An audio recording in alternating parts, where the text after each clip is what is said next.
Saudara dan saudari terkasih, Injil kita hari ini diambil dari Injil Lukas bab 4 ayat 14 sampai 22.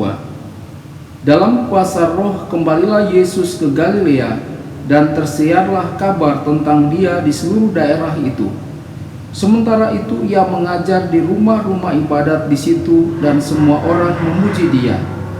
Ia datang ke Nazaret tempat ia dibesarkan, dan menurut kebiasaannya pada hari Sabat ia masuk ke rumah ibadat, lalu berdiri hendak membaca dari Alkitab. Kepadanya diberikan kitab Nabi Yesaya, dan setelah dibukanya ia menemukan nas di mana ada tertulis, Roh Tuhan ada padaku, oleh sebab ia telah mengurapi aku untuk menyampaikan kabar baik kepada orang-orang miskin, dan ia telah mengutus aku untuk memberitakan pembebasan kepada orang-orang tawanan dan penglihatan bagi orang-orang buta, untuk membebaskan orang-orang yang tertindas, untuk memberitakan tahun rahmat Tuhan telah datang. Kemudian ia menutup kitab itu, memberikannya kembali kepada pejabat, lalu duduk. Dan mata semua orang dalam rumah ibadat itu tertuju kepadanya. Lalu ia memulai mengajar mereka, katanya, pada hari ini genaplah nas ini sewaktu kamu mendengarnya. Dan semua orang itu membenarkan dia, dan mereka heran akan kata-kata yang indah yang diucapkannya. Lalu kata mereka, bukankah ia ini anak Yusuf? Berbahagialah orang yang mendengarkan sabda Tuhan dan tekun melaksanakannya.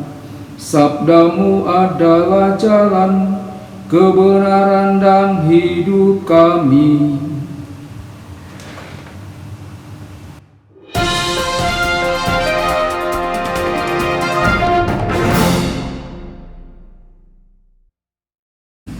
Saudara dan saudari terkasih dimanapun Anda berada, jumpa lagi dengan saya Romo Tedens dalam saluran Warta Kabar Sukacita.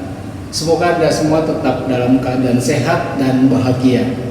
Injil kita hari ini diambil dari Injil Lukas bab 4 ayat 14 sampai 22. Dengan dipenuhi oleh kuasa Roh Kudus, Yesus kembali ke Galilea dan mulai mewartakan kabar baik tentang kerajaan Allah.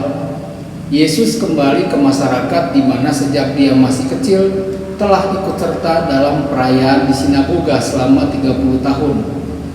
Pada Sabtu berikutnya, sesuai dengan kebiasaannya, Yesus pergi ke sinagoga untuk berkumpul dan ikut serta dalam ibadat di sinagoga.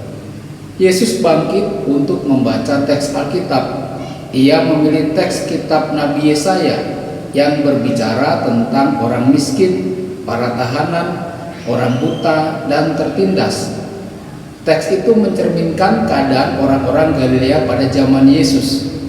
Dalam nama Allah, Yesus membela kehidupan umatnya, dan dengan kata-kata Yesaya, ia mendefinisikan misinya, memberitakan kabar baik kepada yang miskin, mengumumkan pembebasan kepada para tahanan, memulihkan penglihatan bagi yang buta, dan pembebasan bagi orang-orang yang tertindas. Kembali ke tradisi kuno para nabi, Yesus menyatakan tahun rahmat Tuhan telah datang. Saudara dan saudari, Yesus mengumumkan tahun Yobel. Yesus ingin merekonstruksi masyarakat pada saat itu, yakni dengan iman kepada Allah, kita semua hendaknya menjadi saudara satu sama lain. Setelah selesai Yesus membaca kitab Nabi Yesaya, Yesus mengatakan, pada hari ini genaplah nas ini sewaktu kamu mendengarkannya. Saudara dan saudari, beberapa orang terkejut dan kagum, sementara orang yang lain bereaksi negatif. Beberapa tersinggung dan ingin tidak mempunyai hubungan lagi dengan Yesus. Mereka berkata, bukankah dia anak Yusuf? Saudara dan saudari, mengapa mereka tersinggung? Mereka sedih karena Yesus meminta mereka menerima orang miskin, orang buta, dan orang tertindas. Yesus ditolak oleh mereka. Refleksi pribadi bagi kita melalui firman Allah pada hari ini, Yesus menggabungkan iman kepada Allah dengan situasi sosial umatnya. bagaimana kita menjalani iman kita kepada Allah. Tuhan Yesus memberkati dan menyertai Anda semua. Sabda Allah adalah kebenaran. Sabda Allah adalah kehidupan. Mari kita mencintainya, mari kita menghayatinya. Ya Tuhan yang ku muliakan, sabdamu angkat resahku.